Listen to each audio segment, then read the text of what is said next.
Beleza, pessoal? Vou dar só um minutinho, só para dar tempo de compartilhar no Dilma Resistente e no cafezinho.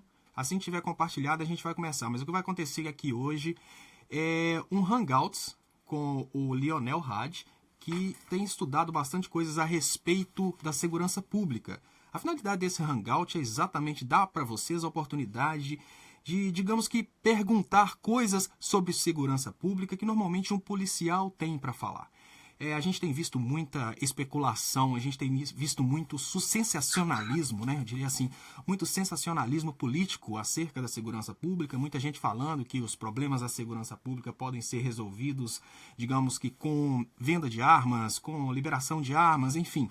Vamos conversar com um policial e, além de policial, um pesquisador, porque o Lionel fez um vídeo muito interessante, onde ele mostra dados estatísticos a respeito da venda de armas no mundo inteiro. Os dados cruzam informação com aumento ou diminuição de violência, enfim.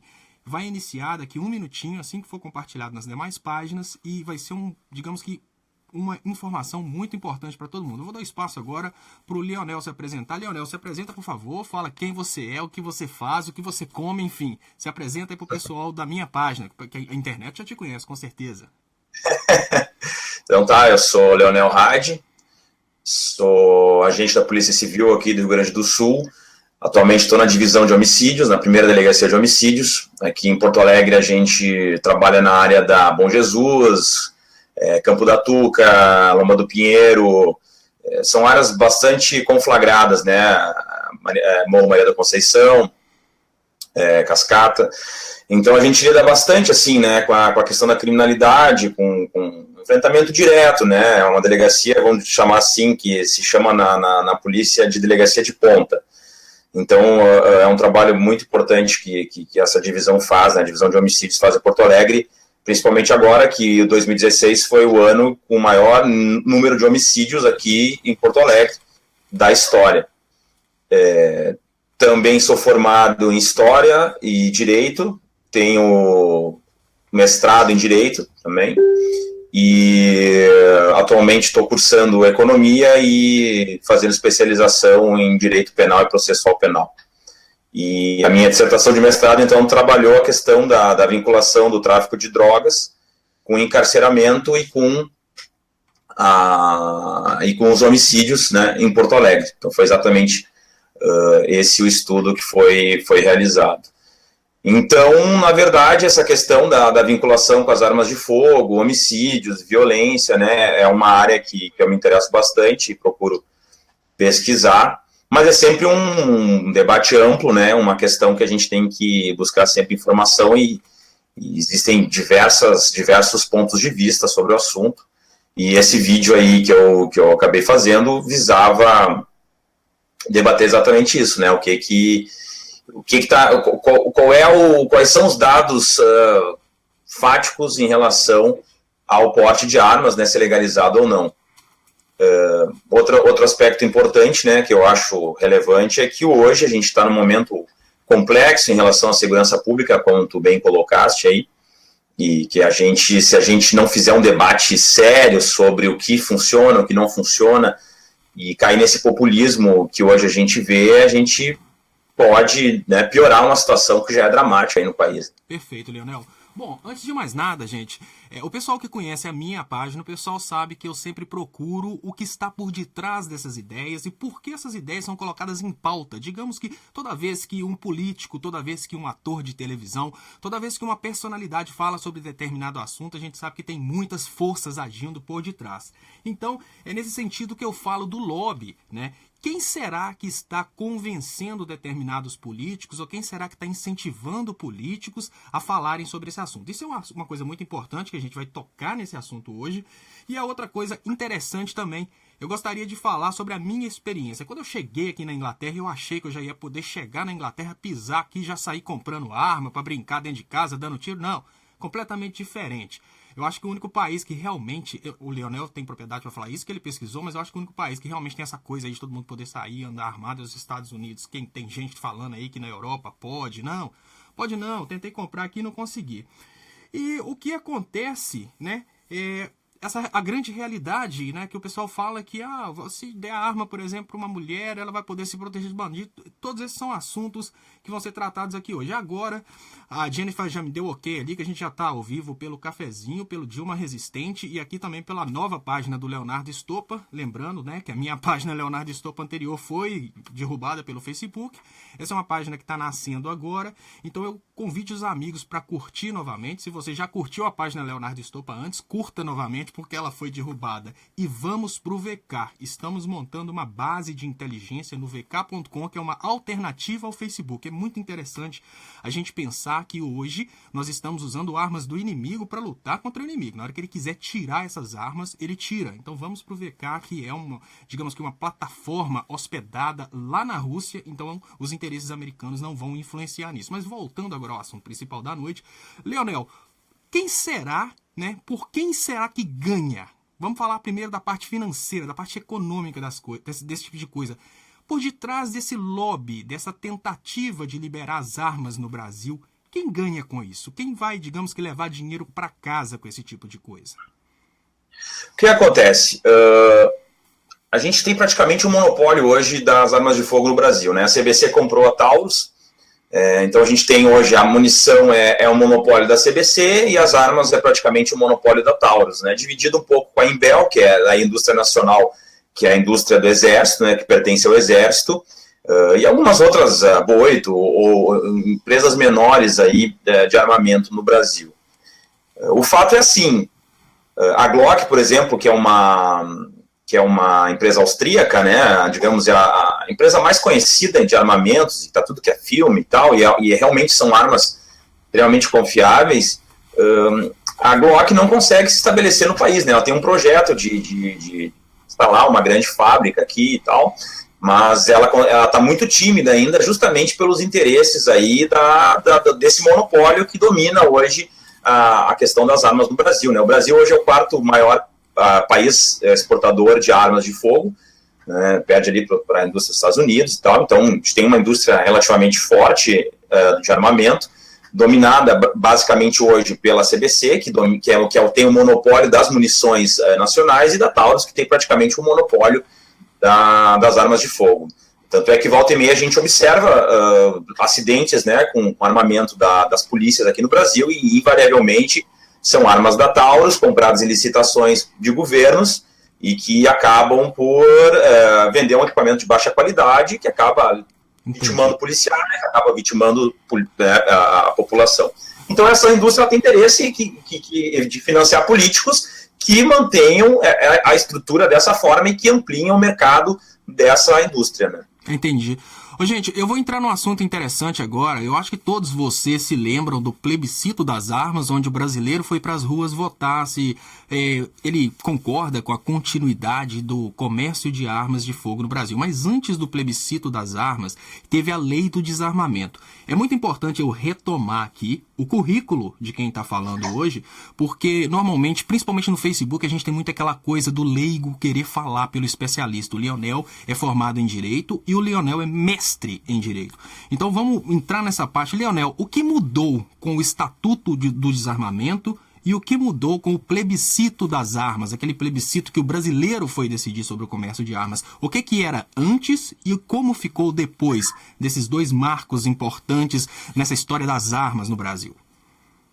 A gente teve em 97, com o governo Fernando Henrique, uma mudança substancial na questão do armamento. Até 97, o porte de armas de fogo era praticamente, tu ser preso, por exemplo, com arma de fogo era uma contravenção penal, não era considerado crime, né, uma arma de fogo não registrada. Em 97 se muda esse paradigma a partir do governo Fernando Henrique e se considera então que portar uma arma de fogo ilegal já era crime, né, deu um passo acima em relação à questão penal aí do armamento de quem portava arma de fogo ilegal.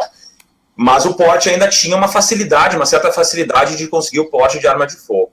A partir do advento da lei do desarmamento, do Estatuto do Desarmamento, que a gente vai ter, então, daí sim, né, uma dificuldade maior do porte, de adquirir o porte, né, e uma dificuldade também em relação ao comércio de arma de fogo, porque daí os calibres ficaram específicos, né? Então tem o calibre de uso permitido e o calibre de uso restrito, né? Não vem ao caso essa questão técnica, mas a partir da lei de 2013 é que se tem esse clique, então, que dificulta de fato tu ter o porte de arma de fogo e dificulta o comércio. Isso foi em 2003. Mas esse debate, vamos supor que o Lula não tivesse sido eleito, né, na eleição que ele foi, na primeira eleição que ele foi eleito, o Estatuto do Desarmamento ele teria saído automaticamente, independente do governo que tivesse sido eleito ali. Se tivesse sido eleito o Serra ou tivesse sido eleito o Lula, o Estatuto do Desarmamento ele já estava incipiente e ele estava evoluindo nesse sentido. Tanto é que hoje o Fernando Henrique e todas essas lideranças aí do PSDB mais históricas, inclusive o Raul Jungmann, tem diversos políticos de uma ala mais conservadora que defendem a permanência do Estatuto do Desarmamento e defendem o Estatuto do Desarmamento. Então não é um discurso, digamos, né, ideológico pura e simplesmente de grupos ditos de esquerda e de partidos de esquerda. Ele foi uma construção mais ampla que visava, justamente através de estudos acadêmicos e analisando a situação do país, visavam reduzir, né, a letalidade, que é muito alta. O Brasil, naquele período, vinha taxas de crescimento de homicídios 8% ao ano, então visava arrefecer isso através de estudos, então se restringiu. O que as pessoas confundem, que daí dizem que a vontade popular não foi respeitada, as pessoas às vezes confundem isso aí, é que em 2005 a gente teve um referendo, porque tinha um artigo, né, o artigo 35, se eu não me engano, da lei ali do desarmamento, Estatuto do Desarmamento, que falava sobre o comércio de armas de fogo. E em 2005 foi colocado isso em prática, porque o objetivo do Estatuto, no final, era que não se tivesse comércio de armas de fogo, que é o que acontece mais ou menos no Japão e na Inglaterra, que o comércio é praticamente vedado. E a população, aí, majoritariamente, no nível de 65%, votou que o comércio de armas de fogo deveria ser permitido, então que as pessoas poderiam continuar adquirindo suas armas no comércio legal. E é o que a gente tem hoje upado. Então, o porte, ele é restrito, ele é bem complexo de se conseguir o porte de armas de fogo no Brasil hoje, mas qualquer pessoa que tenha mais de 25 anos, que tenha conduta ilibada, que não tenha antecedentes criminais, que não esteja respondendo a inquérito policial, que não seja condenado na justiça, ela pode se habilitar através de testes psicológicos, de provas de tiro, a ter um armamento registrado para poder ter em casa, na sua residência, na sua propriedade ou até no seu ambiente de trabalho. Leonel, então essa é isso é interessante, vai até de encontro com o que a Sandra da Rocha deve ser minha prima, que eu sou Rocha também, ela tá falando aqui, olha, gostaria que falasse sobre o fato agora de pessoas que fazem tiro esportivo andarem com suas armas. Você começou a entrar no assunto, mas eu gostaria de introduzir. É porque o pessoal do Brasil, principalmente as pessoas, digamos, que estão clamando pelo direito de ter armas, elas acham que no Brasil nenhuma pessoa pode ter arma. E pelo que eu entendi pelo seu vídeo, no Brasil as pessoas podem ter arma desde que elas sejam legalmente dignas para ter armas. Digamos assim, uma pessoa, se ela é um criminoso, ela vai ter o acesso à arma restrito e até justificável, a pessoa é um criminoso. Mas o tal do cidadão de bem, porque hoje o termo mais usado na internet para dizer que houve uma restrição ao acesso às armas é o cidadão de bem. O cidadão de bem hoje, no Brasil, ele pode ter arma? Explica o que o cidadão de bem precisa fazer para se proteger, por exemplo, de uma eventualidade que é muito citada, de uma pessoa pular um muro. Qual que é o acesso do cidadão de bem às armas no Brasil hoje, dentro dessa legislação que está em vigor no Brasil, na realidade que a gente está falando aqui? O cidadão de bem, vamos dizer, a pessoa de conduta ilibada, com mais de 25 anos, que não tenha processo criminal, que cumpra os requisitos exigidos na lei, ela pode sim ter armamento, até calibre 12, que é uma arma longa, né, chamada de grosso calibre, pode ter até esse nível de calibre, pistolas semiautomáticas 380, pode ter revólver 38, né, são armamentos todos de uso permitido. O que acontece? A gente tem que fazer diferenciação, isso que as pessoas não entendem às vezes, entre o porte da arma de fogo e o registro da arma de fogo. Hoje, para ter o registro da arma de fogo, é exatamente isso que eu falei. Basta tu ter mais de 25 anos, conduta ilibada, não ter processos penais, fazer as provas de tiro, fazer a questão psicológica, tu vai poder ter o registro de arma de fogo de uso permitido, até a calibre 12, né, e de alma lisa, e a alma raiada, pistolas, né, até a 380, isso que tu pode ter como um civil. Não tem, tu não é colecionador, tu não é atirador de competição, tu é um civil comum, né, tu não tem ocupação. Deixa só para quem é leigo, gente, o que ele está tentando explicar é o seguinte: a polícia usa uma arma muito mais poderosa do que uma pessoa comum. Imagino que você se acha um cidadão de bem e você quer ter na sua casa uma arma para você se proteger numa eventualidade. Imagina que determinado bandido realmente pule seu muro e você quer dar um tiro para cima para assustar esse bandido. Você não precisa ter uma metralhadora, você não precisa ter um lança-mísseis. Então existem os níveis de armas, até um certo nível uma pessoa comum pode ter. Então eu interrompi só para falar por causa dessa questão do calibre, que é um termo técnico. Quando ele fala calibre, ele quer dizer que é uma arma ou pouco poderosa, uma arma capaz de resolver o problema daquela pessoa que está entrando na nossa casa, ou então uma arma realmente para destruir, para matar uma pessoa, por exemplo, numa circunstância especial em que a polícia precise utilizar uma arma de um poder maior. E uma coisa interessante que você citou, que a população precisa entender, ô Leonel, porque existem diferenças entre o cidadão de bem ter uma arma para proteger a casa, aquela arma que vai ficar dentro de casa, e o cidadão de bem colocar uma arma na cintura para ir para a festa. O que o Estatuto do Desarmamento cria em termos de restrição? Por exemplo, hoje, o cidadão de bem que quiser ter uma arma em casa, você começou a introduzir a circunstância, né, da pessoa ter uma arma registrada. Agora, uma pessoa ter o direito de sair para as ruas com a arma é um pouco mais complexo, porque ela precisa ter o porte. Então, gente, só para vocês entenderem, o que o Leonel está querendo dizer é isso. Existe uma diferença entre você ter o direito de ter a arma, você vai ter o direito de ter a arma em casa, e você vai poder sair com a arma para passear com a arma na cintura, que eu acho que é isso que a galera essa galerinha que fica gritando aí que o cidadão de bem tem que ter arma para poder matar o bandido, como se eles tivessem mesmo condição de combater o bandido, que a polícia tem dificuldade. Mas explica essa diferença entre, digamos que, de uma forma menos técnica, Leonel, para o povão conseguir entender, entre ter a arma e portar a arma. Então, tu pode ter a arma, como eu já falei, cumprindo aqueles requisitos, tu pode ter uma arma. Vou lá na Polícia Federal, pego a minha autorização, vou numa loja, pago o valor ali que a loja me dá, em X tempo chega a arma para mim, eu pego essa arma, desmuniciada, levo para minha casa, coloco a munição dentro dela, deixo ela carregada e pronta para o uso da minha casa. Isso é permitido, dentro de um determinado calibre. Se eu quiser ir para a rua com ela, com munição, ela engatilhada, ela pronta para uso, o que acontece? Isso não é permitido via de regra. Existem casos em que o porte é permitido mesmo para pessoas que não são policiais, que não são agentes da segurança pública, né, que não são aqueles grupos ali, promotores e tal, que têm acesso ao porte de armas de fogo. Mas aí tu tem que comprovar a necessidade. Existem pessoas que conseguem comprovar na Polícia Federal, frente a um delegado, que tem necessidade de fato de portar uma arma de fogo. Então, quer dizer, é possível que um civil mesmo hoje, com muita dificuldade, mas que ele possa portar arma de fogo sem ser agente da segurança pública, que seriam aqueles que realmente têm o porte restrito, né, dentro de um determinado calibre também. Então, agora, o que eles falam, na verdade? Desculpa, diga. Travou, eu achei que você tinha dado uma pausa. Eu queria agora cair na vida real. Gente, uma coisa que a gente tem notado muito na sociedade brasileira é que as pessoas assistem aos filmes do 007, elas acham que é só comprar uma arma e sair por aí matando bandido, matando todo mundo. E tem uma crítica interessante, eu já fui morador do Jardim Miriam em São Paulo, e quando eu morava no Jardim Miriam, um grande amigo meu, compadre Divi Marley, ele falava comigo, compadre Divi Marley, era segurança privada, ele trabalhava com segurança privada, trabalhava armado, e ele falava comigo que eles tinham uma instrução de que se chegasse bandido, eles fugissem. Olha só, o cara é segurança, teve um treinamento de segurança e tinha a instrução. Se chegar bandido armado, fujam.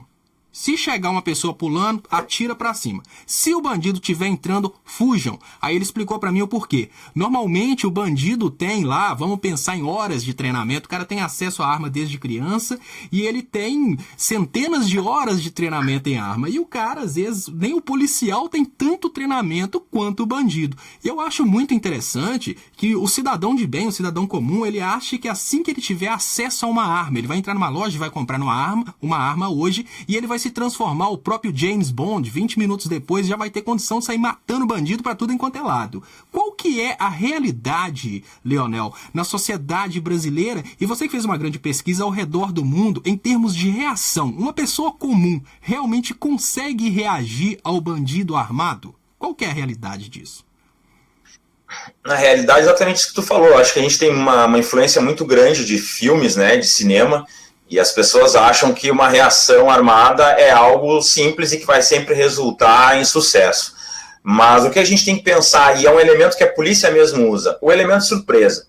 O que é o elemento surpresa? Eu já estou te observando, eu já sei que você é o alvo, eu vou chegar no momento que tu está desprevenido, no momento que tu está mais vulnerável e vou fazer a abordagem. E os criminosos, assim como a polícia, pensam dessa mesma maneira, a linha de raciocínio é a mesma. Então, quer dizer, via de regra, a vítima de um roubo, vou pegar roubo de veículo, que é o que mais pega, assim, né, como um exemplo. A vítima de roubo de veículo, geralmente, ela está saindo do seu veículo, entrando no seu veículo, está focada na chave, ela está carregando compras, ela está com uma bolsa, ela tá em outra vibração, né? Ela está em outra lógica. E o criminoso vem já observando ela de um tempo, vem do outro lado da rua, e eles raramente atacam sozinhos, né? Geralmente eles têm o que vai fazer a abordagem e um que vai fazer a cobertura, se não tem um terceiro que é o motorista. O que acontece? No momento de uma reação, quando tu é pego de surpresa, a vantagem toda é de quem te abordou, né? A vantagem toda é da pessoa que já está apontando uma arma para ti, tu já está na mira dela, ela já tem um segundo indivíduo que está fazendo a cobertura dela, está fazendo a proteção dela, e tu já é alvo daquela pessoa também, e às vezes tu tem até uma terceira pessoa que está sendo utilizada ali para fazer a segurança desses dois assaltantes. O que acontece? No momento que tu tem uma arma apontada na tua direção, qualquer tipo de reação tende a favorecer quem já está com a vantagem, que é o elemento surpresa, e apontando a arma na tua direção. Então a chance de reação, a chance de sucesso numa reação é extremamente baixa. Daí que a gente tem a pesquisa feita pelo IBCCRIM, que é um instituto de criminologia extremamente respeitado no Brasil, e foi feita uma pesquisa encomendada pelo governo do estado de São Paulo, do PSDB. Então é bom a gente desmistificar alguns conceitos, né, que desarmamentismo é coisa de determinado grupo e tal. Mas o governo do estado de São Paulo, o secretário da Segurança de São Paulo, chegou, encomendou uma pesquisa para o IBCCRIM e quis saber quando o Estatuto do Desarmamento não estava vigente, quando era permitido o porte de armas de fogo, naquele momento em que o Brasil permitia que todo mundo tivesse armas de fogo. Qual foi o resultado prático das reações das vítimas? Elas obtiveram sucesso quando reagiram, elas morreram, elas foram feridas, o que aconteceu? E o resultado que eles chegaram é que as vítimas que reagiram, só 13%, menos de 13% tiveram sucesso na sua reação. O restante, praticamente 80%, foram vitimadas, ou lesões corporais graves, ou foram vítimas de homicídio. Daí a gente chega aqui, vítimas armadas têm 56% mais chances, né, de serem mortas no momento de reação armada a uma abordagem armada, né, da outra parte. Gente, quando a gente pensa em administração pública e quando a gente pensa em criminologia, a gente tem que colocar, lógico que a gente coloca o ser humano em primeiro lugar. Não faz sentido nenhum você perder a sua vida porque você quer, digamos que, defender o seu carro ou defender, digamos que, uma carteira, um celular ou até mesmo a sua honra para você não ter o desprazer de ser roubado. A realidade é que a criminologia tem, digamos que assim, a administração pública tem que se basear na criminologia e tem que colocar a vida em primeiro lugar. Então, nesse sentido, Leonel, eu gostaria de te perguntar, em algum país do mundo, digamos que a administração pública, o governo ou mesmo a polícia sugere reação na hora de um assalto? Tem algum país do mundo onde esse tipo de atitude é sugerida? Eles falam muito dos Estados Unidos. Nos Estados Unidos é sugerido a uma pessoa que, digamos que está sendo abordada no assalto, reagir para evitar o assalto? Não. Na verdade, sempre o elemento surpresa é o que determina, né? O elemento surpresa é aquilo, tu tá desprevenido e alguém, né, vem e te aborda. Então, quer dizer, em qualquer circunstância, isso não é só na questão de segurança pública, isso é qualquer técnica de abordagem, né? O elemento surpresa é o que vai determinar o sucesso ou não de uma abordagem, ou da vontade de alguém te roubar. No momento que tu já tá rendido, vamos dizer assim, qualquer reação a partir dali aumenta drasticamente a chance de tu não ter sucesso na tua reação. Então é muito perigoso, né? E isso em qualquer lugar do mundo, mesmo nos Estados Unidos, onde muitos estados ali permitem o porte de arma de fogo, né? Que as pessoas possam caminhar com arma de fogo na rua, tal, mesmo nesses locais é vedado, é indicado pelos técnicos a reação. Por isso que é aquela velha história, né? Se você for roubado, não reaja, nunca reaja quando um criminoso te aborda e tal, e que muitas pessoas criticam. Mas na verdade é isso, o elemento surpresa é todo dele. Você já tem uma arma apontada para si, né? E a chance de reação é só tu pensar o tempo que tu teria de puxar uma arma, apontar a arma para a pessoa, e a pessoa já está com a arma apontada para ti, a vantagem toda é dela. E muitas pessoas são mortas, às vezes, porque esses criminosos hoje em dia andam tão violentos, com armamento tão qualificado, e muitas vezes sob efeito de drogas, estimulantes, como a cocaína, que deixa a pessoa nervosa, e fora o nervosismo, a adrenalina ali, que qualquer motivo de movimento brusco, às vezes qualquer coisa de tirar um cinto já é o suficiente para tu ser morto. Então imagina se a gente coloca nesse ambiente uma arma de fogo. Eu fui roubado já faz muito tempo, e eu não era policial ainda, e eu fui roubado com a minha família, foram roubar meu carro e tal. O que aconteceu? O criminoso, quando me abordou apontando a arma, ele fez a revista toda em mim como se fosse policial, ele foi na minha cintura, ele partiu do pressuposto que eu estava armado. E assim eles fazem. As pessoas dizem, mas se o criminoso soubesse que tu tá armado, eles não te abordariam, né? Eles abordam a vítima porque eles sabem que ninguém tá armado. Mas eu pergunto, se fosse assim, por que eles chegam na violência que eles chegam, na adrenalina que eles chegam, na vontade de sair rápido do ambiente como eles chegam, na forma como eles revistam as pessoas, entende? Com a quantidade de vantagem numérica que eles têm, ou seja, eles sempre partem do pressuposto que tu vai reagir, sempre partem do pressuposto que tu pode estar armado. Então é uma falácia dizer que mais armas, isso vai fazer com que os criminosos não roubem, porque o elemento que vai fazer eles roubar são outras questões, né, que muito mais profundas do que pensar se alguém tem arma ou não. E mais armas vão gerar mais armas com o cidadão de bem nessas situações em que for abordado na rua, porque ele vai estar portando a arma e tal. Vão sobrar essas armas, vão cair na criminalidade, ou seja, através de furtos, que vão pegar essa arma que estava dentro de um carro e ele esqueceu, ou estava na bolsa e ele pegou, ou até estava com a vítima quando foi ser roubada, revistaram e pegaram com a vítima, ou depois de matar a vítima e pegaram a arma. Então a gente vai estar popularizando, distribuindo mais armas ainda para a criminalidade. Uma coisa interessante aqui que a Flávia Lima fala é que os pobres vão ter os mesmos direitos. Ela pergunta, ou só o povo de bem? Porque, na verdade, uma crítica que existe é que, ao liberar um produto que custa R$2.000, R$3.000 no mercado, é só a classe média alta que vai ter direito a isso. Então, a gente não está diminuindo a criminalidade, digamos que para todos. A gente está simplesmente dando para uma certa classe do Brasil o direito de ter um brinquedinho para poder ter em casa e ficar expondo para todo mundo. E o Nelson Silvestre fala uma coisa que dá uma liga no que você começou a falar aí. Toda pessoa em seu momento de fúria, se tiver armada, vai matar. É interessante, gente, porque realmente uma das coisas que inibem a gente de fazer determinadas, entre aspas, merdas, é exatamente o fato de a gente não ter o poder de fazer essas merdas. Porque todo mundo tem momento de fúria, todo mundo tem raiva em determinados momentos, e tem coisa que você faz que não volta atrás. Depois você reflete e você pensa, olha, se eu não tivesse feito aquilo, seria melhor. Eu te pergunto, Leonel, em termos estatísticos, os países, hoje, você fez uma pesquisa interessante e fala os países que têm armas e os países que não têm arma.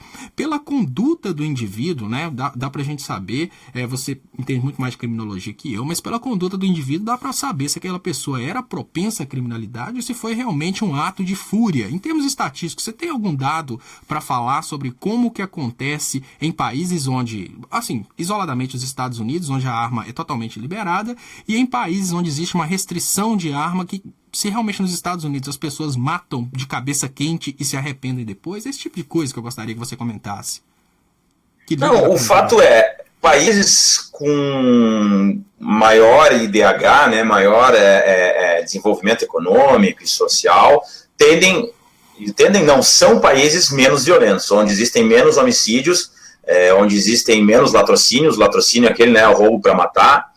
Então são países em que a violência sempre ela é menor do que países em desenvolvimento ou países subdesenvolvidos. Isso daí impacta diretamente a questão do desenvolvimento social, da questão da igualdade econômica, da desigualdade e tal. Esse debate todo mais econômico, ideológico, inclusive. Mas o que se tem de dados, né, estatísticos dos Estados Unidos, que é o país que fez esse dado estatístico, que a cada uso de arma de fogo para legítima defesa, ou seja, eu utilizei a arma de fogo para me defender de uma injusta agressão, né, 22 vezes essa arma vai ser utilizada, e isso nos Estados Unidos, que é um país que tem criminalidade menor que a do Brasil, enfim. As armas de fogo vão ser utilizadas 22 vezes mais para atos negativos, vamos dizer assim, para atos criminosos, para suicídio, para acidentes, né, para disparos acidentais. Então ele dá os números lá, né, que são, a cada uso legal de uma arma de fogo para legítima defesa, tu vai ter 7 vezes ela sendo utilizada para crimes, 11 vezes sendo utilizadas para suicídio, 4 vezes vai acontecer algum acidente com essa arma de fogo. Isso num país que é bom frisar, que tem uma tradição histórica, uma vinculação histórica com as armas de fogo que estão lá na Constituição. E é o país que no Brasil se espelha buscando, então, a legalização total, né, digamos, do porte da arma de fogo, e que o calibre seja, digamos, as armas mais pesadas sejam também comercializadas, daqui a pouco até né, a lógica seria ser comercializadas em grande escala, até em shoppings, enfim, como acontece nos Estados Unidos e em alguns estados. Mas é bom frisar também, essa realidade dos Estados Unidos que a gente tem, de armamento e tal, da forma como a gente observa, ela também não é uma realidade totalmente nacional dos Estados Unidos, é de alguns estados. Vamos chamar basicamente assim o Texas, né, esses estados sulistas têm essa tradição mais arraigada. Outros estados são mais restritivos, né, Chicago e tal. Então a gente tem regiões que têm um acesso mais restritivo a armas de fogo.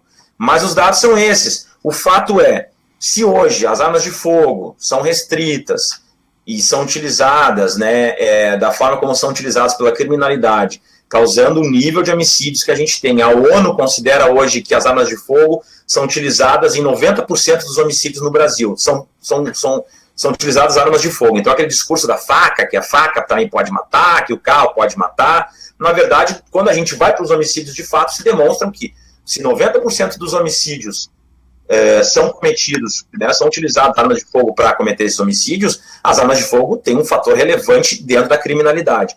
Fora quando são utilizadas nos crimes chamados passionais, quando são utilizadas em brigas de bar, quando são utilizadas, né, em brigas de trânsito, que com certeza vão aumentar no momento em que todo mundo anda armado, né? Eu vou para uma festa, tomo uma cerveja, alguém mexeu com a minha mulher. Hoje o que acontece numa briga é, de repente, uma garrafada, um soco. Se eu estou com uma arma de fogo, naturalmente isso vai desencadear, né, o uso dessa arma para me defender. Até essa questão que o Brasil tem. O Brasil é um país violento, de pessoas violentas, vamos dizer assim, e que tem essa coisa da honra. Acaba dando coragem, né? Sabe interessante, Leonel, que você falou que o Alan Canaro já tinha mencionado isso. No momento de fúria, você pode matar alguém até com uma faca e até mesmo um automóvel, até mesmo com um automóvel.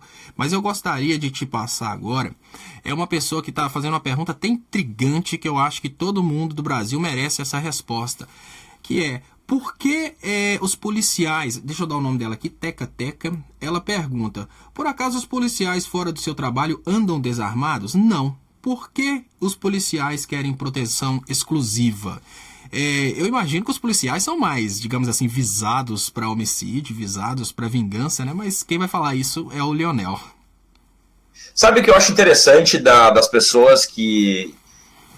Uma parcela da população que defende o fim do Estatuto de Desarmamento, e não vamos generalizar, porque eu acho que tem pessoas, eu conheço grandes instrutores de escolas de tiro, profissionais respeitados, inclusive policiais, que defendem o fim do Estatuto de Desarmamento e o porte de armas irrestrito, né, que todas as pessoas possam ter acesso ao porte de arma a partir dos 21 anos e tal. Tá? São pessoas que realmente têm uma ideia que eu acho válida, discordo de alguns pontos, mas que são pessoas de fato interessadas na melhora da segurança pública. Agora, o que me causa espanto e que eu acho muito interessante é que boa parte dessas pessoas que defendem o fim do Estatuto de Desarmamento, elas veem o servidor público, e aí acaba estourando no policial, que é um servidor público, sempre alguém que tem alguma vantagem devida, sempre alguém que tem que ser atacado porque não faz o seu serviço da forma correta, sempre alguém que tenta tirar uma vantagem por estar na posição em que ele está. Só que daí são as mesmas pessoas que fazem o discurso de que bandido bom, bandido morto, polícia na rua, pau na vagabundagem. Então começa a ficar um discurso meio contraditório. O que a gente tem que dizer em relação a os policiais portarem armas de fogo fora do horário de serviço. Existem países em que isso é vedado. No Japão é vedado. O policial terminou o serviço dele, ele deixa a arma de fogo na delegacia, lá no estabelecimento policial. Na Inglaterra, aqueles policiais que usam armamento, são os vermelhos, aqueles, né, que portam armas de fogo também, se eu não me engano, não portam armas fora do horário de serviço. Em países mais violentos, em países que têm outro tipo de tradição, por que os policiais portam arma de fogo fora do horário de serviço? E a realidade brasileira fala sobre isso. Porque existe a questão do dever de agir do policial. O policial é policial 24 horas, ele não é policial só nas 8 horas lá do expediente dele. Fora de serviço, se ele for acionado, se ele estiver na praia e acontecer uma catástrofe na cidade que ele está vinculado, ou se ele tiver um tiroteio e ele tiver que dar um reforço e ele for convocado para isso, independente se ele está de férias, independente de onde ele esteja, independente se ele está em casa dormindo, se ele está no cinema, ele vai ter que deixar tudo para trás e agir. E isso é o que diz o Código de Processo Penal. Ele diz, né, o policial tem o dever de agir quando flagrante delito, e o cidadão pode agir em situação de flagrante delito. Então esse é um fator, um deles. O policial é obrigado a estar pronto a agir 24 horas por dia. Isso diz a lei. Se tu não fizer isso, podendo fazer, tu está prevaricando, ou seja, tu está deixando de cumprir o teu dever legal. Logo, teu dever legal é intervir, muitas vezes vai ter que intervir através da arma de fogo, porque isso é uma necessidade de legítima defesa sua ou de terceiros. Segundo fator, os policiais são visados justamente porque trabalham diretamente com a criminalidade. Logo, ele vai sair do serviço dele, muitas vezes ele botou na cadeia um criminoso relevante, ele teve contato com um determinado grupo ali, que de repente ele fica avisado na chegada de cá. Então são pessoas que, em tese, são mais visadas, são pessoas que têm um treinamento, em tese, mais apurado, são pessoas que têm uma outra visão da rua, porque trabalham com isso 24 horas, então estão observando melhor entradas e saídas de ambientes, quem está transitando na rua. Então, em tese, são pessoas mais preparadas para portar uma arma de fogo, porque portam elas no seu dia a dia, no seu trabalho, e, ao mesmo tempo, são pessoas mais expostas aos homicídios e aos latrocínios, como outro dado que saiu, até foi publicado pelo jornal Extra do Rio de Janeiro, que policiais fora de serviço têm 6.000% mais chances de serem vítimas, né, de homicídios e latrocínios, justamente, além de serem policiais, serem identificados como policiais, de portarem uma arma de fogo. É interessante. Então é muito interessante. Desculpa.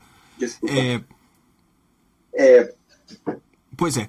Então, você falou uma coisa interessante, é uma coisa que a população não entende dessa forma. A população acha que o policial chega em casa, troca de roupa e vira uma pessoa comum. O policial é policial sempre. O policial, se ele está numa festa e acontece determinada coisa, a questão do dever do agir, gente, é uma coisa tão complexa que o policial pode, inclusive, ir preso porque ele deixou o homicídio acontecer. Bom, mas isso é um assunto mais pesado, é um assunto da área de direito. O que eu quero perguntar para o Leonel agora, que é uma coisa que se discute bastante no Brasil, é como é lá fora. Como que é a realidade dos Estados Unidos e como que é a realidade da Europa? Será que realmente é o mundo inteiro que permite o uso de armas de fogo? E será que os Estados Unidos, com as armas de fogo, realmente conseguiram diminuir a criminalidade? Se não tivesse essa permissão de armas de fogo nos Estados Unidos, será que a criminalidade ia aumentar? Então, Leonel, fora do Brasil, como é que é isso fora do Brasil? E realmente liberar as armas diminuem a criminalidade? Existem dados estatísticos para isso?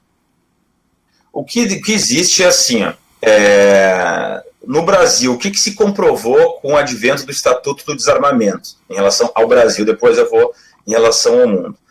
Se comprovou que a partir do advento do Estatuto do Desarmamento, no ano seguinte a gente teve uma queda na curva ascendente de homicídios. Antes do Estatuto do Desarmamento, a gente tinha uma média de 8% de homicídios ano, de aumento, né, de incremento de homicídios. Após o Estatuto do Desarmamento, houve uma queda drástica para 2%, mas a curva continuou ascendente. Ou seja, temos mais homicídios hoje do que tínhamos antes do advento do Estatuto do Desarmamento. Então, esse é um argumento muito utilizado das pessoas que criticam o Estatuto do Desarmamento. Antes do Estatuto do Desarmamento, nós tínhamos menos homicídios do que temos hoje. De fato, só que a curva ascendente que foi cortada ali, né, havia uma curva de 8% ao ano. A partir do Estatuto do Desarmamento, essa curva continuou crescendo, mas a taxas de 2% ao ano, mas ela continua ascendente. O que demonstra isso? Que o simples fato de restringir as armas de fogo não resultam, por si só, na resolução da criminalidade. Tanto é que a criminalidade vem aumentando em taxas cavalares. Né? A gente tem um índice de homicídios, um índice de latrocínios, um índice de roubos, que vem aumentando no país de forma endêmica. Agora, existem estados dentro do Brasil que conseguiram diminuir principalmente as taxas de homicídio. Principalmente Pernambuco, Rio de Janeiro e São Paulo. São os 3 estados assim, que têm os resultados mais relevantes, pelo menos até 2015, 2014. Enquanto o país todo apresentou taxas de aumento da criminalidade de homicídios, esses estados apresentaram decréscimo, por fatores não vinculados necessariamente, por exemplo, à questão do Estatuto do Desarmamento. Pernambuco fez projetos, geralmente esses projetos que resultaram em redução de criminalidade estão vinculados a políticas sociais e políticas de inserção do Estado na periferia, que é o caso, criticando ou não, mas é o caso das UPPs no Rio de Janeiro e do Permaneça Vivo, agora esqueci o nome do projeto, que é em Pernambuco. Em São Paulo existe uma discussão sobre a influência do PCC, por exemplo. O pessoal tem uma ideia, né, de que se combater o crime, a única forma de combater o crime é com mais violência, né? Para combater a violência, a gente tem que tornar o outro lado violento. Então, eu vou trazer um pouquinho das participações, porque hoje a gente está tendo uma audiência até interessante. São mais de 300 pessoas conectadas direto e algumas chegaram agora. Uma delas é o Willer Franco, que comenta aquela velha história, né, de que quando um cidadão pula o seu muro e está entrando na sua casa, liga o 190 e espera. Willer, o Leonel deu para nós uma dica interessante. Toda essa conversa que está sendo feita aí a respeito de ter que revogar o Estatuto do Desarmamento para você ter uma arma de fogo, para poder ter sua arma dentro de casa para o cidadão que pula o seu muro.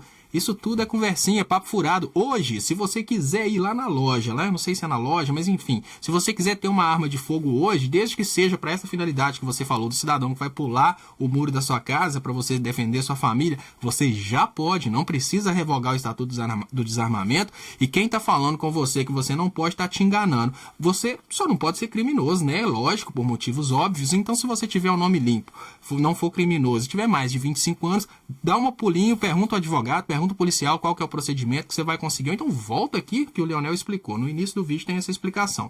Não tem essa conversinha aí de pular o muro e ter que ligar 190 não. Você já pode ter sua arma. Agora, o Antônio Pupo, ele fala aquela coisa que o Leonel explicou também. Diz ele que foi o PT que armou os bandidos até os dentes. Mas, Antônio, deixa eu te dar uma dica. Quem faz estatuto, quem faz lei, são, digamos que deputados e senadores, não é o Lula não. Então, quem está falando com você que foi o Lula que fez uma lei para poder desarmar a população? O Leonel explicou isso aqui. O Leonel, que é bacharel em Direito e mestrado em Direito, ele explicou isso para a gente aqui, que o Estatuto do Desarmamento ele ia entrar, digamos que em vigor, indiferente de quem fosse o presidente.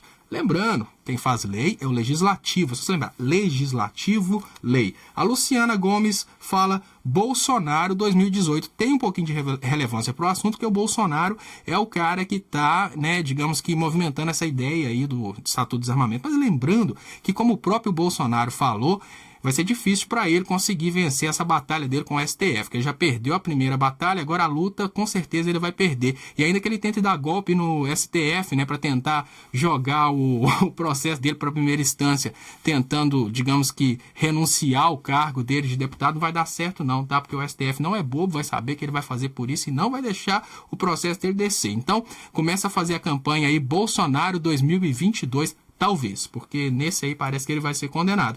Agora, quem faz uma pergunta interessante para você, uma pergunta que merece ser respondida é: qual que é o preparo técnico que os policiais civis e militares recebem para poder ter o porte de arma, para poder andar armados?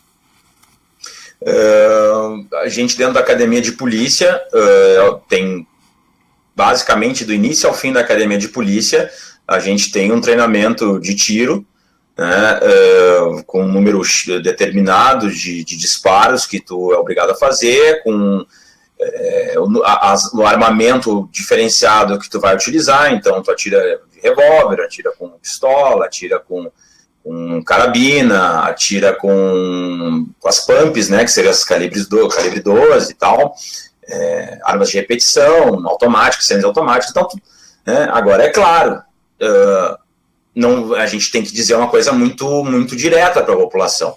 A polícia no Brasil deveria ter um treinamento mais adequado, mais investimento em treinamento e em equipamento, né? Então, agora, de fato, tu tem, sei lá, a Polícia Civil geralmente é um curso de formação que exige um nível superior, então tu tem que ter um nível superior, depois tu faz mais 6, 7 meses de academia de polícia. A Polícia Militar já é nível médio, mas elas são 2 anos de academia de polícia militar.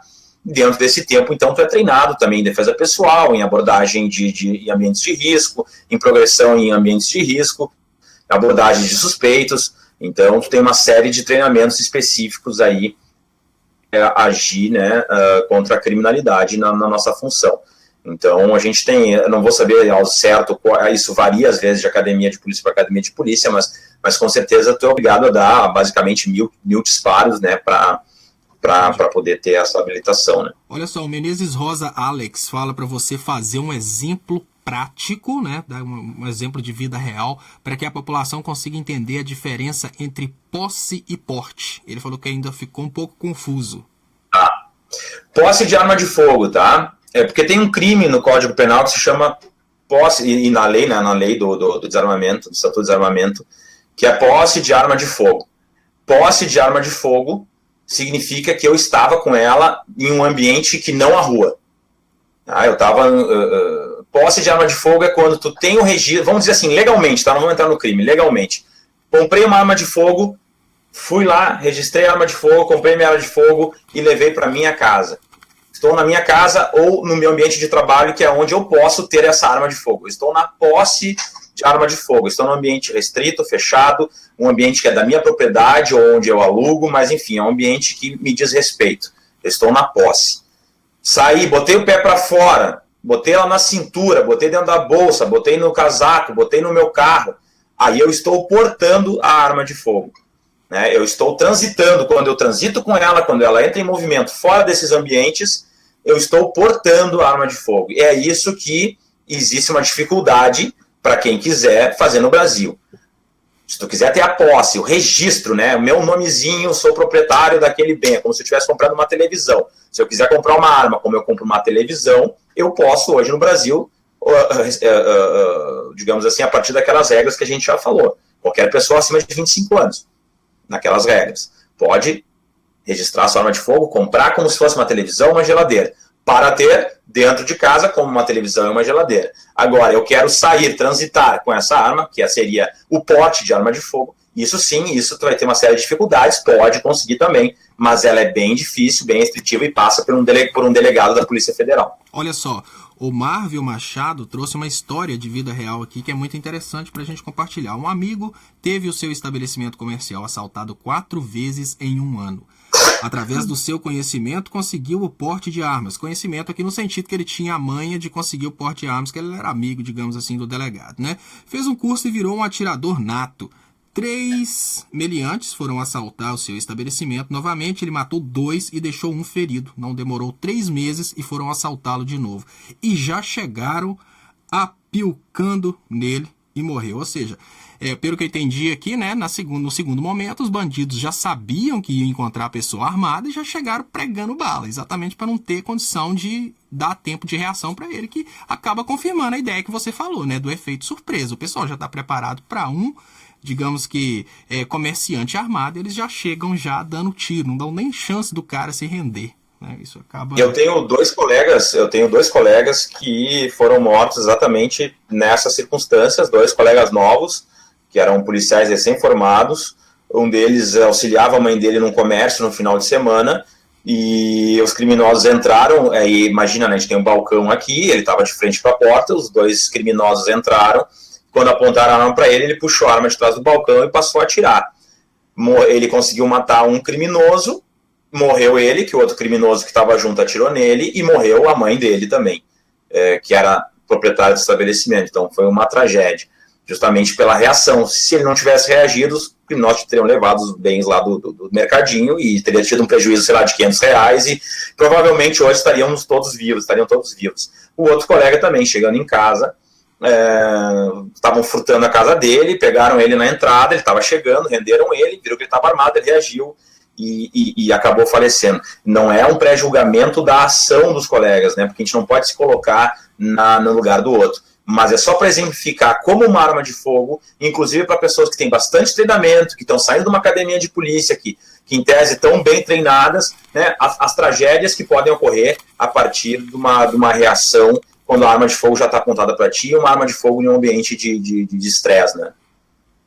Entendi. Agora, existe hoje, né, você exemplificou quais são os requisitos para uma pessoa ter uma arma de fogo hoje, que uma pessoa tem que ter, digamos que, boa conduta, a pessoa tem que, se ela quiser tirar a arma de casa, né, se ela deixar de ser simplesmente poceira para defender a residência dela, quiser passear, digamos assim, com a arma, ela tem que comprovar a necessidade da arma. E é exatamente isso que eles estão tentando derrubar, né, a derrubada do Estatuto do Desarmamento. E essa derrubada do Estatuto do Desarmamento, gente, ela tem um interesse financeiro, porque afinal de contas, a partir do momento que a gente conseguir derrubar, que eles conseguirem derrubar o Estatuto do Desarmamento, o comércio de armas vai aumentar. E o interessante é o seguinte, a partir do momento que aumenta o comércio de armas de uma forma assim desesperadora, porque hoje já foi incentivado o consumo de armas, todo mundo vai partir para as lojas comprar armas e depois os bandidões de verdade vão lá, roubam as armas e as pessoas se sentem ainda mais vulneráveis, compram mais armas e nesse sentido a indústria de armas passa a ganhar dinheiro. Então toda hora que tem um interesse, legislativo, toda hora que o deputado está tentando fazer alguma coisa, tem o interesse de uma indústria por detrás e essa indústria está pressionando esse deputado, essa indústria está incentivando para que isso aconteça, essa indústria que ajuda, digamos que, na promoção desse político, não só no Estatuto do Desarmamento, mas digamos que todas essas coisas que favorecem um determinado setor da economia, elas sempre têm a pressão do lobby, que é, olha, você trabalha para mim aprovando essa lei e depois eu te dou isso. Mas enfim, o que vai mudar, Leonel, pela situação que a gente vive hoje no Brasil, né, essa restrição, e se a gente realmente conseguir revogar o Estatuto do Desarmamento, o que vai mudar em termos de dificuldade para se ter uma arma e o que você imagina, de acordo com os estudos estatísticos que você fez, que vai mudar em termos de criminalidade no Brasil? A gente tem hoje o fim do Estatuto do Desarmamento, o projeto de lei que está encampando o fim do Estatuto do Desarmamento, é o que está mais avançado e que está sendo discutido na Comissão de Constituição e Justiça do Congresso. Ele diz o seguinte: os pontos mais relevantes desse novo, seria o Estatuto das Armas, tem um nome agora, me fugiu, mas é o projeto de lei que hoje é encampado por todo esse grupo que é contra o Estatuto do Desarmamento e quer ter o porte de armas de fogo. Quais são os pontos principais desse novo projeto de lei que eu acho preocupante e eu acredito que qualquer cidadão de bem deveria ter preocupação?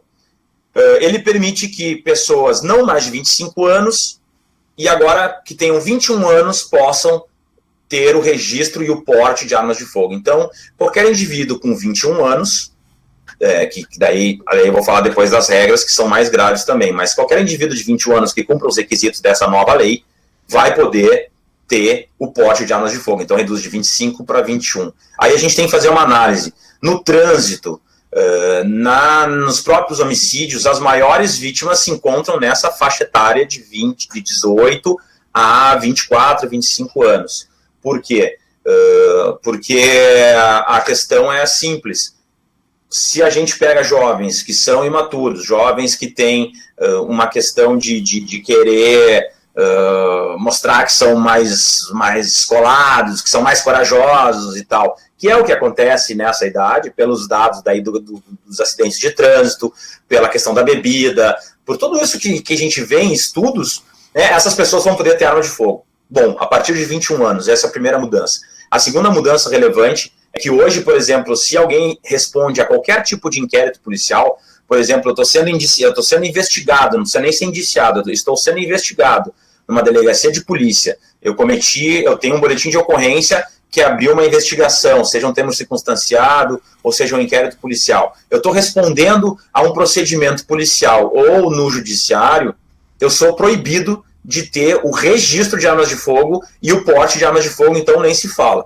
A lei é bem clara, se tu está respondendo a um inquérito policial, ou até mesmo um termo circunstanciado, dependendo das circunstâncias, que é um pouco menos que inquérito policial, tu não pode ter o registro de arma de fogo e não pode ter o porte. Vai ser vedado enquanto não resolver, tu for absolvido e tal, no judiciário. A lei nova diz que quem responde a inquérito policial, quem responde inclusive a processo criminal, quem é réu, por exemplo, alguém que roubou, alguém que matou, alguém que roubou para matar, matou para roubar, quer dizer, quer ter uma arma de fogo, a partir dessa nova lei, enquanto ele não for condenado na justiça, enquanto não houver a condenação, que ele for condenado na justiça, durante todo esse período que ele está sendo investigado, que ele está sendo julgado, ele vai poder ter a arma de fogo, ter o registro e mais, ter o porte, ele vai poder transitar com essa arma de fogo na rua. Então, o indivíduo, por exemplo, numa lei Maria da Penha e tal, que talvez esteja respondendo a um inquérito e tal, em processo, e a mulher tenha medo dele, durante esse processo ele pode adquirir uma arma de fogo e fazer o que ele bem entender com essa arma de fogo. Lógico, depois vai virar crime,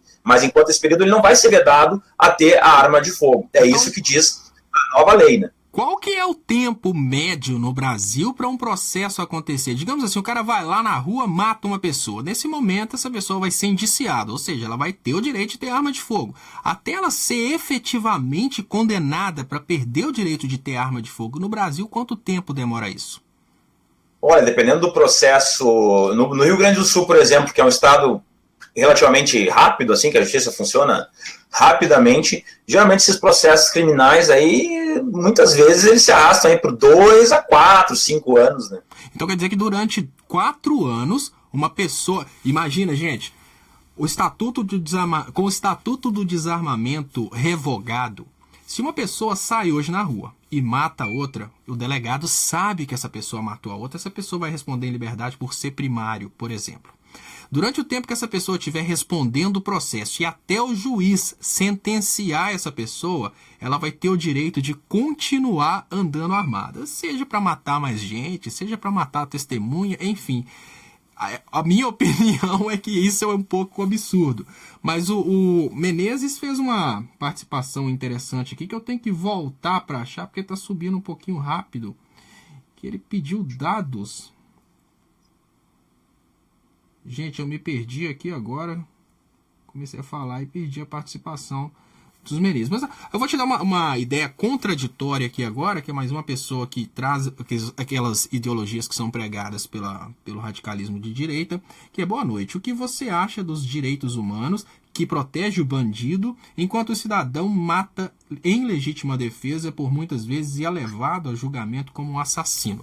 Bom, eu queria então, Leonel, que você explicasse o que é os direitos humanos e se os direitos humanos são contra o porte de armas, e dar um pouquinho de explicação também a respeito do processo de legítima defesa, né? Porque eu acho que determinadas pessoas acham que a partir do momento que uma pessoa matou e falou que é em legítima defesa, a polícia estaria automaticamente impossibilitada de agir. Ela deveria já dar julgamento, o delegado de polícia deveria fazer um julgamento já, né, sentenciar, digamos, não sentenciar, absolver a pessoa porque a pessoa clamou legítima defesa. Dá uma explicação pra gente dessa importância do processo, do devido processo legal para a pessoa realmente provar que foi legítima defesa, e também sobre dar um pouquinho de aula para o pessoal do que significa os direitos humanos, porque os jovens, eles não têm noção do que é o rompimento dos direitos humanos, porque os jovens não viveram essa época em que os direitos humanos não existiam no Brasil. Então, explica um pouquinho pra gente, porque esse pessoal precisa escutar isso de uma pessoa de uma pessoa do seu calibre. Os direitos humanos, vamos dizer, atuais, os direitos humanos que a gente vive hoje, eles foram consolidados a partir de 1948, após a Segunda Guerra Mundial e do desastre que foi o nazismo. Todo mundo vê em filmes disso, né? Estudou na escola. O nazismo hoje, né, é um assunto que todo mundo odeia, o nazismo e tal, em tese, né? Embora façam as práticas similares, mas falar mal do nazismo é como chutar cachorro morto, né? Então, a partir do que foi visto no nazismo, dos absurdos que foram vistos no nazismo, se fez a Declaração Universal dos Direitos Humanos, em 1948, pela ONU, né? E os direitos humanos, eles são basicamente liberais. E é isso que eu acho estranho no Brasil, que se diz tão liberal, e esses grupos que defendem o liberalismo econômico, que defendem o liberalismo, né, que se batem no peito, que são liberais, falarem mal dos direitos humanos. Porque os direitos humanos são uma invenção capitalista, são uma construção basicamente das potências vencedoras da Segunda Guerra Mundial, notadamente a Inglaterra, Estados Unidos, França, com alguma influência da Rússia, que era a União Soviética na época, mas os comunistas, né, o socialismo real, chamado de comunismo, era contrário a diversos pontos da Declaração Universal e do que eram os direitos humanos, porque a União Soviética, os países socialistas, o socialismo real ali, consideravam que essas declarações e os direitos humanos em si, da forma como estavam construídos, eles eram favoráveis ao grande capital e tal, eram contrários. Então é muito engraçado hoje tu dizer pro cara que defende direitos humanos ou que debate direitos humanos que ele é comunista, porque justamente os direitos humanos são o contrário do que foi a União Soviética, do que foi o comunismo e do que são as ditaduras, por exemplo. Então, o que acontece? Nos direitos humanos, a Declaração Universal dos Direitos Humanos diz lá direito à vida, direito ao devido processo legal, ou seja, ninguém vai ser condenado sem poder ter um acesso ao advogado, sem ter acesso a todo o procedimento de investigação, de persecução penal. Por quê? Porque os direitos humanos visam bloquear o Estado, visam frear o Estado, visam limitar o poder do Estado. Então, os liberais brasileiros que odeiam tanto o Estado deveriam ser os maiores defensores dos direitos humanos. E os direitos humanos, já na Declaração Universal dos Direitos Humanos, defendem direito à propriedade. Está lá positivado, está lá escrito na Declaração Universal dos Direitos Humanos o direito à propriedade. Ou seja, quando o cara diz, se alguém entra na minha casa, eu tenho que ter uma arma para me defender, está lá na Declaração Universal dos Direitos Humanos o direito à propriedade, ou seja, inclusive a legítima defesa quando a propriedade é agredida. Então, é meio surreal, às vezes, quando tu vê esse discurso das pessoas que dizem que os direitos humanos defendem criminosos. Na verdade, os direitos humanos, como diz o termo, defendem todos os humanos. Mas os direitos humanos em diversos países que assinam os tratados, as convenções de direitos humanos, por exemplo, é aceita a prisão perpétua, e isso não é considerado uma contradição com os direitos humanos. É aceita, por exemplo, inclusive a pena de morte, e isso, que eu discordo em relação à pena de morte, mas eu digo, mas isso não é considerado uma afronta aos direitos humanos. Vide Estados Unidos. Os Estados Unidos têm pena de morte. Tem diversos países que aceitam a prisão perpétua. E são países que assinam e são signatários das convenções de direitos humanos. Então a gente tem que... Agora, quando tu fala que os presídios são masmorras, que só formam mais criminosos, que a situação lá é um absurdo, e todo mundo diz que é, e que não se tem controle sobre a criminalidade justamente porque é o lixo que é, e a criminalidade cresce lá dentro da forma que cresce, depois explode para a rua e as pessoas continuam achando que isso é o certo, aí tu defende vagabundo, defende criminosos, como se uma coisa tivesse a ver com a outra. Não, eu quero justamente que a gente tenha o controle sobre esse tipo de criminoso dentro do presídio. O problema todo é que existe uma diferença entre a vida real e o debate político. No debate político, para a pessoa ganhar popularidade, ela está reduzindo a ideia dos direitos humanos ao que o oponente político faz. Então, quando o oponente político pede, por exemplo, igualdade de julgamento para pobres e ricos, o político espetaculoso, ele quer dizer que não, que tem que pegar aquela pessoa pobre e aquela pessoa pobre tem que ser, digamos que, executada em praça pública para fazer aquele velho show que sempre aconteceu em todas as sociedades, que é pegar o criminosozinho pobre, insignificante, esquartejar em praça pública para o povo ver, ter uma sensação de justiça cumprida. Mas o detalhe todo é que a crítica que a gente tem não é que a gente tem que ser impune, que as pessoas têm que ficar impunes, digamos assim, olha, o cara cometeu crime, essa pessoa tem que ser protegida, ela não tem que ser punida. A crítica que a gente tem é até que ponto a gente pode considerar que existe justiça se a justiça só é aplicada para os pequenos e aqueles grandes que são os causadores da criminalidade. Porque a gente não pode imaginar que aquela pessoazinha que está lá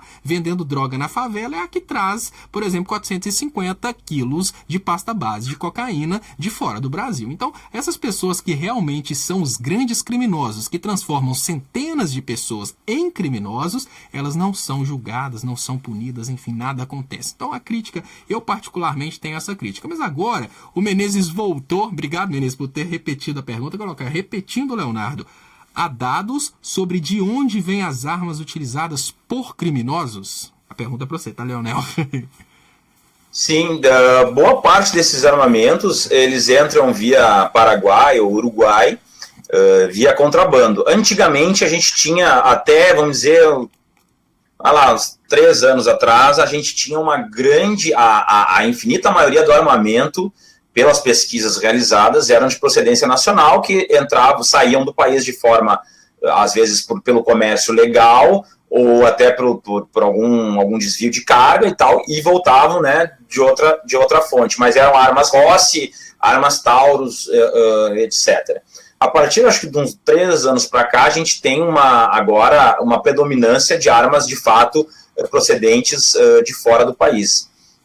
Então, tem muitas armas que, de fato, não foram produzidas no país e vêm do estrangeiro. Mas é importante, a gente tem filmes sobre isso, né? O Senhor das Armas. Então, esses armamentos que chegam, que são ilícitos, depois se transformam em ilícitos porque não foram registrados, ou tem numeração raspada, né, a fonte dele não é identificada. Em algum momento eles foram legais. Em algum momento da sua produção eles saíram de uma indústria que teve que fazer uma nota fiscal ou que teve que registrar a produção daquela arma e ela veio parar em algum lugar. Então, quer dizer, existe uma indústria que mesmo na ilegalidade lucra e toda arma ela saiu de uma fonte legal.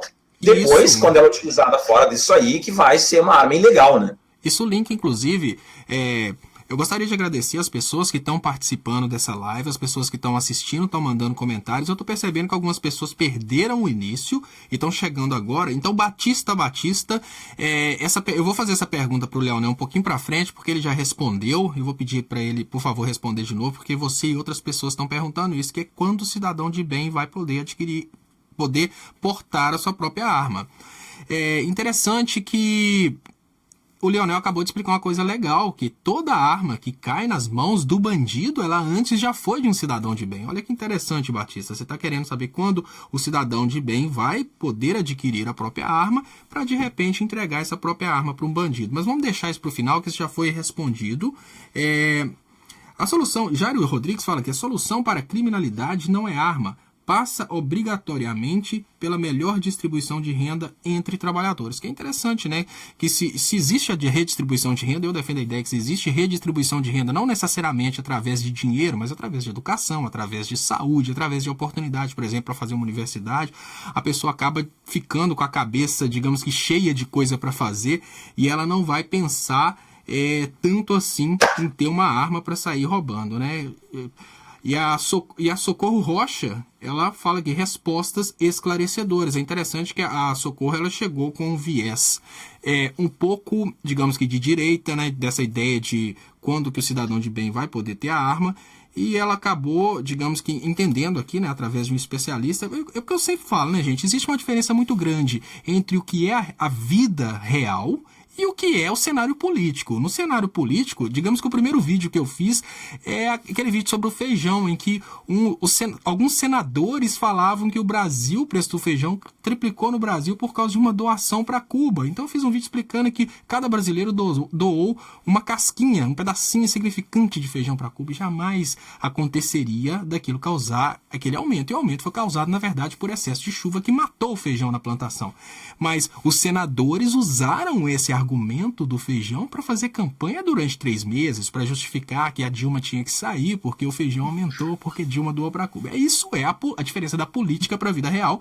E a finalidade maior dessa página, imagino que o Leonel também está nesse sentido, é começar a levar informação para a população, para que a população não seja simplesmente manipulada por esses políticos que criam grandes demônios e se apresentam como solução, como deuses que vão aniquilar esses grandes demônios. Então eu gostaria de linkar para o início da nossa conversa, Leonel, porque algumas pessoas chegaram depois e gostaria que você explicasse, né, o que é essa realidade de hoje no Brasil. Quem pode ter arma no Brasil? Como que funciona hoje para você ter sua própria arma? Se é possível, se não é possível. Muita pessoa está perguntando isso, que muitas pessoas chegaram agora.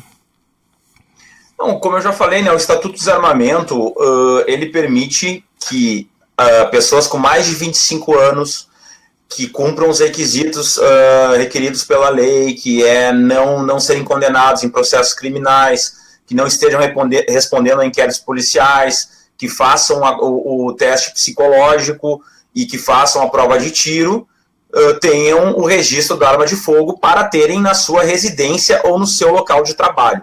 Então isso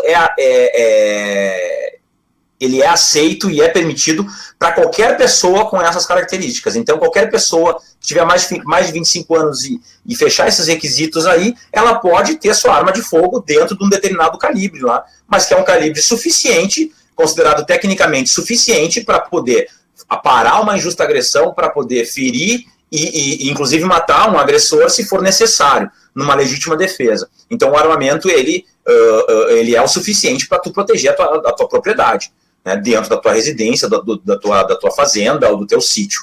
Tá? Isso já é permitido hoje.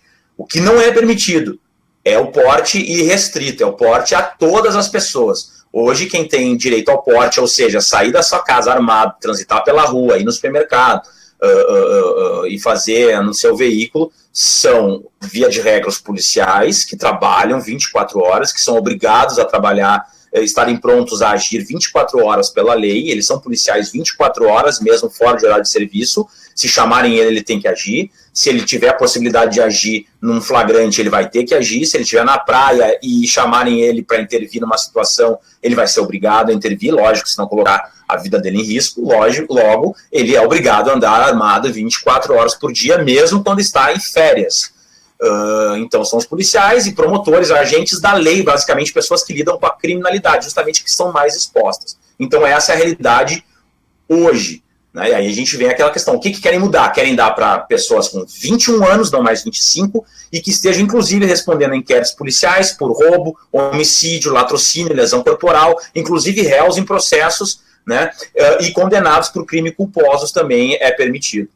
Olha só, eu gostaria de te pedir para encerrar com a sua opinião. Esqueci, gente, desculpa as falhas aqui de pegar o nome das pessoas. Tem uma pessoa que pediu qual que seria a sua opinião nesse sentido. O que você acha que deve acontecer no Brasil? Qual tipo de, digamos, de lei de armamento que seria melhor? Mas antes do seu encerramento, eu vou responder aqui o César, que falou comigo, que mandou várias mensagens para cadastrar o número dele no WhatsApp. E isso vai acabar explicando para muita gente. O que aconteceu, Sérgio, foi o seguinte: eu tinha uma outra página antes, aquela página foi inclusive removida, porque o Bolsonaro pediu pessoalmente que todos os seguidores dele atacassem minha página. Então, de uma hora para outra, eu comecei a receber coisa de 1000 mensagens de xingamentos por minuto. Aí você sabe, né, que é impossível acompanhar todas aquelas mensagens. Aquele número do WhatsApp que eu coloquei naquela claque lá, que inclusive está nesse site novo, só não está em evidência, porque agora eu estou fazendo questão de chamar vocês pro VK, aquele número do WhatsApp funciona, mas você tem que colocar o mais. Se você não colocar o mais, ele não funciona, não identifica. Mas tem muita gente que não está acostumado com a ideia de colocar o mais, vai e coloca direto. Aquele número quem gerencia é a Luciana, porque eu não dou conta de gerenciar o WhatsApp. Eu trabalho demais aqui, gente. Eu faço esses vídeos nos meus horários de folga e participo mais durante a noite, no domingo, ou mais durante a noite, e participo muito durante os domingos, durante o final de semana. Eu fiz um monte de vídeo no final de semana porque eu não estava trabalhando tanto.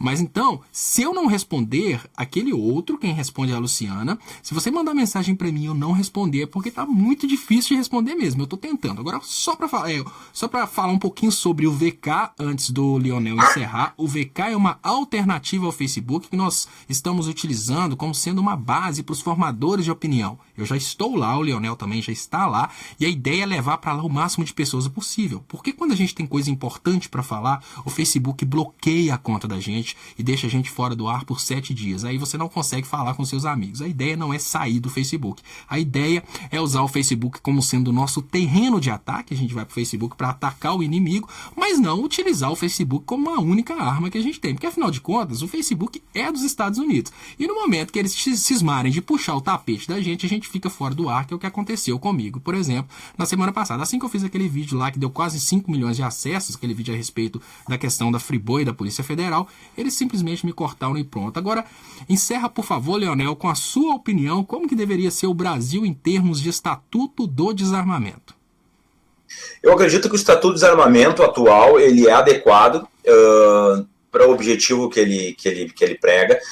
Acho que poderia ser um pouco mais flexível em relação à aquisição de determinados equipamentos para as forças de segurança, não para o policial, vamos dizer, mas para a instituição em si. Né, determinados calibres, né, a gente deveria mudar os calibres que a gente tem acesso. Acho que deveria ser mais influenciado aí pelo 9mm, mas é uma questão mais técnica. Mas acho que em relação aos órgãos de segurança a gente poderia ter uma melhora no estatuto, mas é uma coisa de ajuste, nada dramático. Acredito que o estatuto ele tenha sido vitorioso, apesar de tudo isso que a gente está vendo, o aumento da criminalidade, inclusive dos homicídios, mas tenderia a ser muito pior sem o Estatuto de Desarmamento. Volto àquela pesquisa do IPEA que diz que 1% de armas no mercado geram 2% de aumento no índice de homicídios. Isso é uma pesquisa feita, né, por quantidade de armas. Mas, claro, com certeza, só o Estatuto de Desarmamento, só a restrição ao acesso a armas de fogo não vai ser o suficiente para a gente resolver a questão da segurança pública, da violência. Isso passa por investimentos sociais, passa por educação, passa por questão de distribuição de renda, passa por uma revisão da lei de execução penal, passa por uma revisão da questão, inclusive das polícias, como são organizadas, né, pela desmilitarização, por uma criação de uma polícia única, de carreira única, de preferência. Então, é um debate muito mais amplo do que simplesmente a questão do desarmamento. Mas mais armas não vão gerar menos violência. É só a gente pensar, mais armas, a tendência é que existam mais reações, mais mortes, sejam de criminosos ou sejam das vítimas. Mas isso não vai fazer o país melhorar no quesito segurança pública. Onde é que a gente imagina que todo mundo tem acesso à arma? Tem na Síria, tem na Somália, em países já conflagrados, todo mundo tem seu AK-47, seu HK, né, sendo utilizados. Então, são países em que, bom, cada um faz a sua lei, porque o Estado não é tão inexistente que cada um faz a sua segurança e resolve o seu problema na base da bala, né? Então, eu acho que essa solução é meio irracional, né? Eu acho que a gente tem que buscar o exemplo. Eu acho que todo mundo tem que ter o seu direito a ter armamento dentro da sua residência, fazer a sua legítima defesa, proteger a sua propriedade, se assim desejar. Agora, essa questão de porte de arma de fogo na rua, envolvendo o trânsito, uma população que é estressada, que tem casos de violência diariamente, que agride homossexuais, que agride mulheres, que a gente está num nível de intolerância, num nível de... Isso vai gerar mais violência e não vai ser producente se a gente quiser avançar em direção à paz mesmo, né? Como eu acho que todo mundo tem esse objetivo. Gente, eu gostaria de agradecer a participação de vocês. Nós tivemos mais de 300 pessoas, muito mais participação do que isso, mas nós tivemos mais de 300 pessoas assistindo simultaneamente. E o Leonel deixou uma dica até interessante para aquelas pessoas que pedem constantemente estado mínimo. Ele deixou 2 nomes interessantes aqui. Vocês podem ir para a Síria, vocês podem ir para a Somália, porque lá o Estado realmente não vai interferir na vida de vocês. Muito obrigado pela participação. Leonel, divulga a sua página, divulga o seu trabalho, porque, gente, o Leonel tá fazendo um trabalho que sintoniza completamente com o trabalho nosso, que é um trabalho de orientação, que é um trabalho de esclarecimento da população, e termina, eu vou correr para lá para desligar a transmissão na hora, para ficar igual o emissora de televisão de verdade, e você termina chamando o pessoal para sua página. Tá certo. Então pesquisa no meu perfil lá, Leonel Radde, R-A-D-D-E, e a gente tem a página agora que a gente criou, eu e o Cezão Padeiro aí, que é Precisamos Falar Sobre Isso. Procura lá, é cinza o fundo ali, Precisamos Falar Sobre Isso, que a gente está fazendo esses debates aí relevantes para tentar fazer o contraponto a essa onda conservadora, né, e todo esse senso comum. Muito obrigado aí, valeu a oportunidade e contem comigo aí.